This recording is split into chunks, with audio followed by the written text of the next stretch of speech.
24-10 is the final. Michigan gets the win, Sam. It wasn't the prettiest of games, but Michigan still gets it done in the end. Let's start from the beginning. Obviously, it was one of those halves where both teams scored on their opening possession. Michigan gets the big play from Justice Haynes. Again, another 100-yard performance. But, talk about your early read on this offense. I think that's going to be the big story. The defense did its job, but the offense, again, some drops today. They got the yardage, but really some plays they wish they had back. So I like to start with the positives. They won the game. Yep. And you had a couple of guys will this team to victory. I'll start first with my guy. It was great to see Rob Moore back. Yep. He went back to 19. He went back to his roots. Made his presence felt. A big deflection in the first half of the game. Broke on the ball. I know I heard some groans like, oh, that was a risky play. It's only a risky play if you don't know you can make it. And Rod knew he can make it. It wasn't a risk because he read the play all the way. And then huge interception in the second half where, before the interception, the reverse where the entire defense was fooled except for Rod Moore. If he doesn't make that play, that's going to be a big play. Yeah, look who wasn't fooled, right? Like, a coach on the field. He saw it coming all the way, diagnosed it all the way. The interception, Johnny on the spot, just a difference maker. Mm-hmm. It was interesting to hear him talk about his recovery from his injury. He said he was fully back. He was healed from what wound up being a meniscus. It was an ACL. People thought it was just an ACL. He said when he went down with the knee injury, he got the ACL repaired. He was, he was still gimpy from it. And he thought he had re-injured it, celebrating last year. And he realized when he went back to get it checked, man, they didn't repair the meniscus. It sounds like malpractice to me that they go in and they repair your knee and they don't repair it all the way. And he said as he went through rehab, he was back physically. Like he could run fast in a straight line, but he had to teach himself to change direction. He had to teach himself to backpedal again. The muscle memory of how to play DB all over again, that just had to, he had to practice that. Right. And so you wondered if he was going to be able to get back and do that right away. That's why he's back in week 5? Yeah. He wasn't able to get back at the beginning of the season. But boy, week 5, and he looks like Rod Moore. I just, this is going to be a huge lift for this defense. And then on offense, man, at a position where they are seriously depleted, the wide receiver position, and they've been depleted for some time. Man, they better be thanking the football guy. I tweeted this, thanking the football guys for Donaven McCulley. He's a playmaker, man, and he's not just a jump ball guy. You see yak yardage. Just give him an opportunity to make plays, and he was going to make them. He was a godsend today, making plays when they absolutely had to make them all day long. He was the player of the game on offense by a mile today. Those two guys, I felt like, willed this team to victory today. So that's starting off with a positive. Now, Josh, this was a sloppy game. It was. They're lucky that Wisconsin sucks. Wisconsin is a terrible football team. Wisconsin is a terrible football team. And if they played a good football team, they would have lost. They would have lost this game. Yes.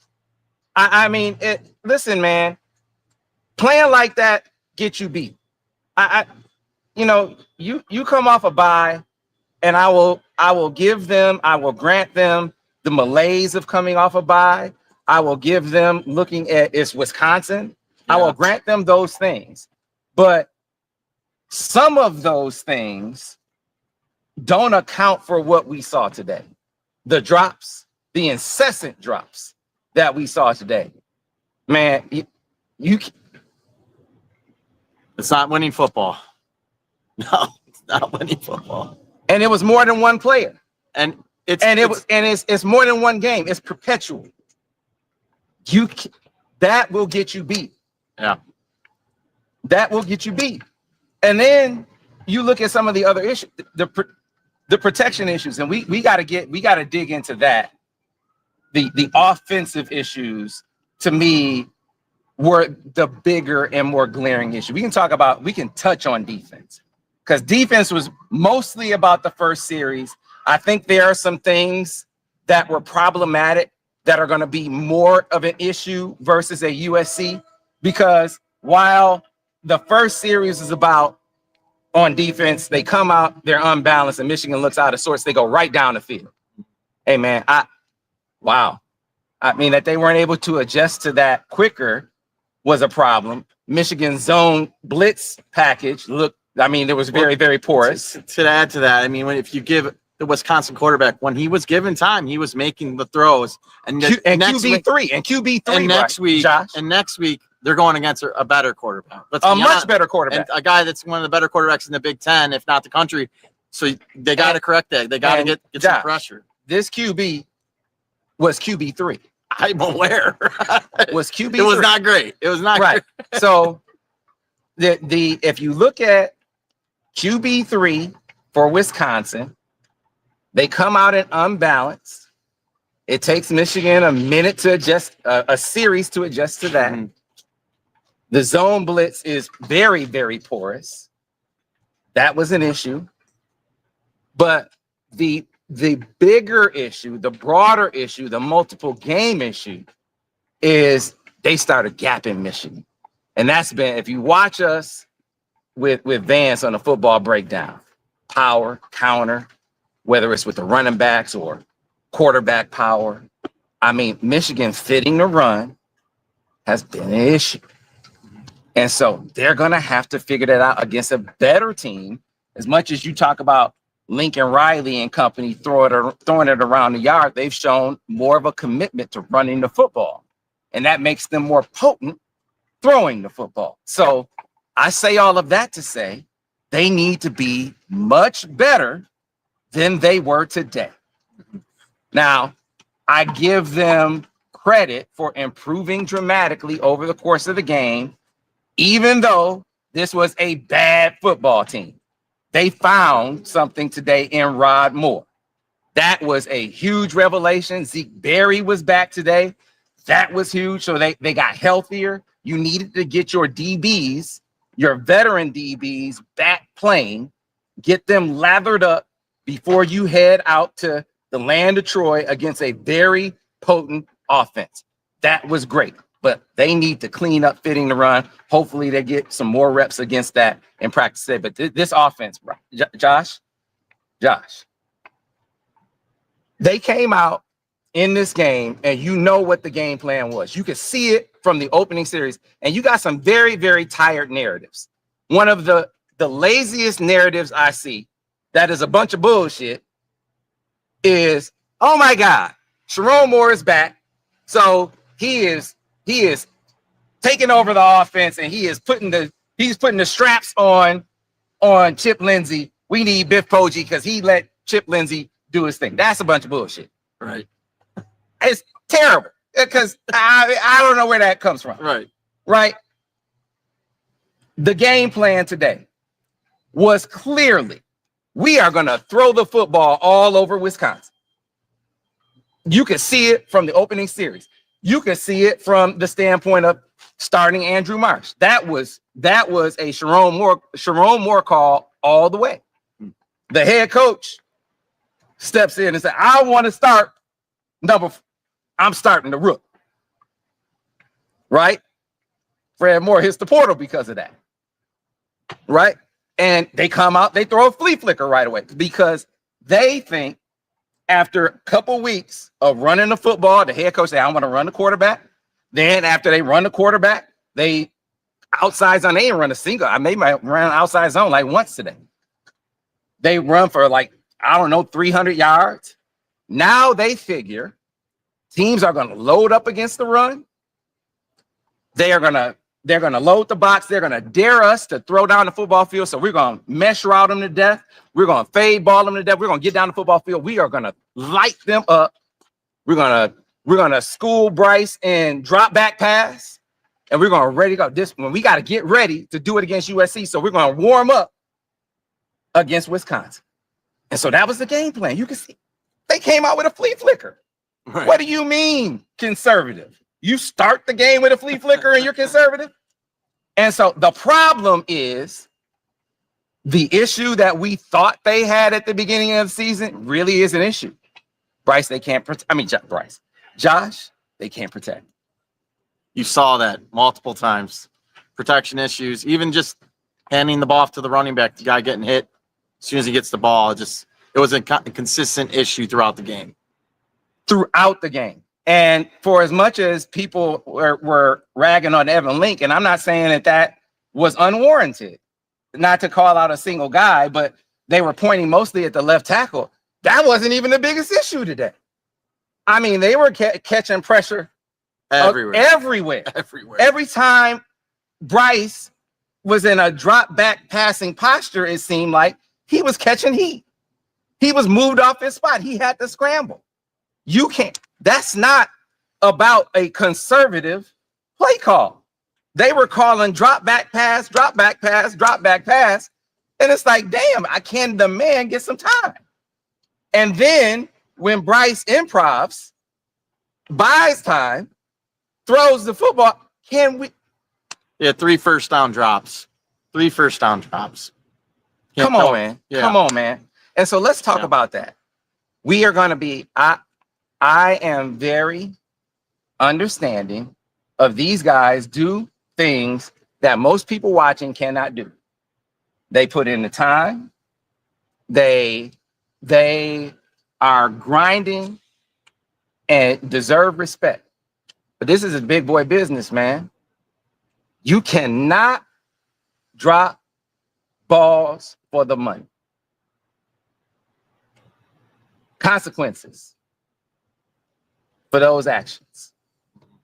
Because, I mean, if you're Ron Bellamy, ultimately that reflects upon you. Now, I mean, he can't make them catch footballs.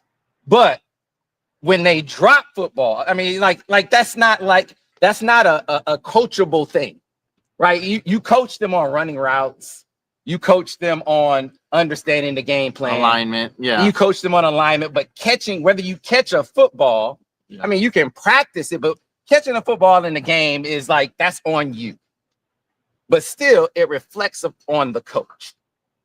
So ultimately, the way that he's going to have to handle it, and this is the brass tacks to the player.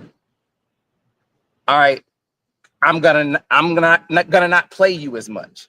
Now, he can't bench every guy because the problem that he has is multiple guys are dropping balls. The only guys that he has, right, Donaven McCulley is reliable, and then Andrew Marsh. Those are the guys that you know, okay, those are my playmakers. Those are the guys that I know I'm going to roll with. And you say, well, Andrew Marsh just got out there. Listen, those are the ones that you feel like at this moment, if you're Ron Bellamy, I can rock with and feel like they're going to make plays consistently. That's just based on what we've seen to this point today. That's just brass tacks, seeing the number of drops that we've seen so far. And that's just calling it as we see it. Now, the guys that have drop balls are going to have an opportunity to catch balls moving forward. If they continue to drop balls, the consequence of that is going to be Ron Bellamy has to go to them and say, all right, y'all not going to play as much. I can't not play you at all because I got to pacify you. In the day and age of the transfer portal, I got to play you some. I got to maintain. This is just keeping it real, right? I got to play a certain number of receivers some to keep depth on my roster, right? So I got to play maintenance snaps. So you're going to be a maintenance guy. But I'm going to play Donaven McCulley, and I'm going to play Andrew Marsh, and I'm going to try to find one more guy that's going to catch the football enough to play those other snaps. And we're going to rotate another guy in there until I find one guy that's going to catch the football reliably that can be in that other, and I'm gonna roll with those guys 90% of the time. Mhm. And then the other guys are gonna play 10% in the snap until you show me you can catch the football. You cannot drop footballs the way that they've been dropping football against real teams. This was not a real football team today. This was not a real football team and today. It's evident next week they're going to have to make some plays. They're playing against a team that's going to put up more points than 10. We expect USC to be able to score, and Michigan's going to have to compete with them. I think that game, though, I know we agree. They got to catch the football. That is evident. We don't have to beat that issue anymore. We know that. But always when it comes to USC, I feel their biggest mistake, but their realization when they joined the Big Ten is that you have to play teams and win the game in the trenches week in and week out. And USC hasn't been able to do that in their early part of joining the conference. That, I feel, is where this game is going to be won. And the struggles today we saw from that offensive front of Michigan, particularly in protection. And they're lucky Bryce has the mobility that he has, because if it was last year, they would have lost this game. Yeah. So I mean, people want to know what first they want to know, how do you get in this position? They say, hey, it's a coaching thing. It's a situation thing. Michigan for years has been an offense that didn't feature the receiver. This is what you get. This is not to malign the guys that are here, but I'll give you a perfect example. Skylar Bell. Skylar Bell is a receiver at Connecticut right now. Michigan went after Skylar Bell in the portal last offseason. Skylar Bell looked hard at Michigan. He could not enroll in Michigan in the spring because of the calendar. So he would have to come to Michigan in the fall. He was like, man, I'm not gonna wait a minute. He said, hold up. Make sure you're on. Yeah, I'm sorry. He said, hold up. You want me, first of all, y'all don't throw the football. You want me to come and transfer to Michigan, who doesn't throw the football, and basically practice in fall camp with an offense that hasn't shown that they can practice with guys who haven't been in this offense, this new offense, and hasn't shown any evidence that they're going to throw, and trust that I'm going to put up the numbers that I put up at UConn? Nah, I stay at UConn. I'll just stay at UConn. He chose to stay at UConn. Over coming to Michigan. You think about that for a second. Crazy. Right? Now let's look at his numbers. So the leading receiver at Michigan right now, or heading into this game, was Donaven McCulley with 13 receptions for 115 yards and a couple touchdowns. Through 4 games, he has 42 receptions for 499 yards and 7 touchdowns. Yeah, he's getting, he's getting reps. You see what I'm saying? Getting the ball. So this is the situation that Michigan, you couldn't get receivers. This is what makes the recruitment of Andrew Marsh so special. To be able to get Andrew Marsh to come to Michigan when you don't have that resume, when you didn't have Bryce Underwood, was an absolute coup. Yeah. That was huge to be able to get him to come. And now it's also why Michigan has to force balance. Like it seems like a catch-22. Like you got to win games, you got to run the football, but you got to force yourself. You got to force yourself as an offense to feature the receiver so you can continue to command getting big-time guys. Like you got McCulley in the portal, you got Mark, and then you got these wide receiver recruits. And then when this offseason hits, man, you got to spend, you got to prioritize it. You got to go get you some big-time receivers in the portal. It has got to be a priority, but it also, you have to put your money where your mouth is as far as game plan is concerned right here, right now with this offense, and continue to force feed McCulley and Andrew Marsh. That's why it was important to put him in the starting lineup today. Yeah, we definitely saw the growth of Andrew Marsh from the guy from game 1 to now game 5. 4 receptions, caught all 4 of his targets. He made the big play down the field, the 30-plus yard reception. You're just seeing a guy mature in front of us, a guy that's, I think he's got that connection. He's part of the same class as Bryce. I imagine they're tight. They probably hang out a lot. Just watch that development from right now. This is game 5, right? Let's see how that matures as we get down the stretch run here, getting in the teeth of Big Ten play. Because he's a guy I think that can continue to ascend early. And man, listen, let's shout Bryce out. I just think the leadership that this freshman quarterback shows is unfreaking canny. To be 18 years old and to not be flustered, to not show frustration very frustrated. I mean, a few of those drops would veteran quarterback. Can you imagine Aaron Rodgers? That was the name I thought of, man. He would give it to his receivers. Aaron Rodgers would be all over those guys. He doesn't stick. No. Bryce was like next play.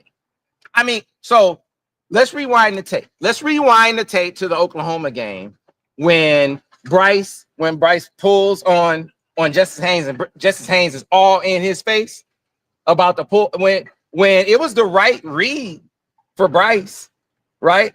So go to the Nebraska game, that scoring drive, and they kicked the field goal, and because they didn't get the touchdown. You know who missed the block on that? It wasn't Evan Link who missed the block, and when they didn't score it, and Bryce could have had the touchdown. It was Justice Haynes. Did you see Bryce saying? Did you see Bryce get on anybody? No. Did you see him? Jumping all in anybody's face? You see him jumping all on Justice Haynes on the bench? No. You didn't see that, did you? No. Did you see Bryce jumping all in his receiver's face? No. On the field or on the sideline, or did you see him patting dudes on the back? I think that's leadership. Has to do it. He has to do it that way, because if he came in and if he's, everyone knows who he is. Everyone knows he's this big time recruit. And if he tries to show up these guys, that's just not the correct method. His method he's using it being a supportive teammate. Hey, next play. I agree. That's the way he needs to do it. Huge, man. That's what you expect that from a veteran guy, but for an 18-year-old kid, or 18-year-old young man, the precociousness that you see from him is huge, right? So they find themselves in a dogfight that they did not expect to be in today. He handled it very well. And then Chip Lindsey. I think Chip as a battlefield guy, I think is showing you a lot. Man, Twitter is great that none of these people on Twitter are in charge of battlefield decisions, because the lack of composure and the lack of football knowledge is you got people reacting who lack composure and lack football knowledge. Sharon clearly is controlling Chip because he's the conservatism that Chip is showing today. It wasn't being shown when Biff was there. That's, like I said, a bunch of bullshit. Here's what we saw from Chip today. He came into the game saying, drop back pass. We're going to be able to pass all over these guys. Oh, shoot. We can't protect. We got to figure something out. All right, let's go in the back. Well, first thing I want to point out is we saw a run play that we hadn't seen all season. He ran a wham today, trapped the nose tackle, and that was that big run play that we saw from Justice Haynes early in the game. That's going to work next week against USC. You mark my words. I said that a couple of weeks ago when I watched the Michigan State game. Like, you can trap their inside guys. They super aggressive. It is going to work. We are going to see a wham against USC. Mark it down. Mark it down. So now, in the second half of this game, when it was clear that you cannot protect, we started seeing him move the pocket. We started seeing that sprint draw that he ran. He said, we got to do some things to kind of get outside a little bit. Let's hit a screen here. Let's get him on the edge there. Let's do some things to make Bryce comfortable. Let's get outside of this rush a little bit. We can't drop back pass like we thought we were going to be able to do heading into this game. Let's make an adjustment, a battlefield decision to win this game. That's what a coordinator has. Don't fall in love with your plan. Some coaches do that. My stuff is the star. No, man, go win the game. That's what we saw Chip Lindsey do today. Well, hey, Michigan got it done. 24-10 is final. They left some meat on the bone, clearly, Sam. But I think it's the big game. This is the next big test. Go out to the West Coast. Can you beat the USC? Can you beat the Trojans? We're gonna find out here in 7 days. Yeah, man. The protection issues are real. I don't know what to make of USC their defense is soft. Make no mistake. Like you can run on them. Let me give, as bad as Wisconsin is, they're a terrible football team. Their run defense is real. I will give them their respect there. They're a top-ranked run defense. I thought it was a top-ranked run defense by default. Like their pass defense is one of the lower-ranked pass defenses in the country. So I thought, hey, teams, they don't run on them. So that's why it's high-ranked, because people are throwing all over them. So that's why. So it's by default. No, their run defense is real. Like it's hard to run on them. USC, they're just super soft. You can run the football on them, right? But their pass rush was like that, or so I thought. Heading into that Illinois game, they were the top-ranked pass rush, and they had the number one sack team in the country. 16 sacks heading into that game. But they sacked Illinois one time. So I don't know what to make of them now, right? Are they a top sack team, or did Illinois just catch them running it down their throat? I don't know. But Michigan, with what we saw today, not being able to protect the lick, has me somewhat concerned. They got work to do. Is Michigan gonna have to max protect? Are they gonna have to chip every now and then? I mean, they got some things to figure out this week in practice, heading out to USC, because if we see out there what we saw today, they're gonna lose that game. Josh, you cannot have your quarterback running for his life down after down and expect to win that football game. Well, we're certainly gonna find out. We got a lot. 7 days, Sam? Make sure you look for all your coverage and more on the MichiganInsider.com.